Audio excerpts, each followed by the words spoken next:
FC கரண்ட்டில் இருக்குது. 2028 December 26 வரைக்கும் கரண்ட். Next 5 years. இன்சூரன்ஸ் வந்து ஜூன் வரைக்கும் இருக்குது. நீங்கள் அப்படியே க்ளோஸாக வந்தால் பார்க்கலாம் நம்ம ஒர்க்மேன்ஷிப் எப்படி இருக்குன்னு பாருங்கள்.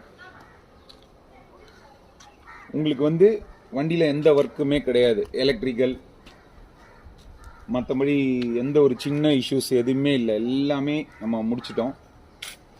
நீங்கள் இன்ட்ரெஸ்டட் பீப்புள் நீங்கள் வந்து வண்டியை நேரில் விசிட் பண்ணுங்கள், இன்ஸ்பெக்ட் பண்ணுங்கள், ஓட்டி பாருங்கள். அதுக்கப்புறம் நம்ம பேசிக்கலாம் என்னன்றது. இப்போ நான் ஸ்டார்ட் பண்ணுறேன். நம்ம இதோட டீட்டெயில் பார்க்கலாம்.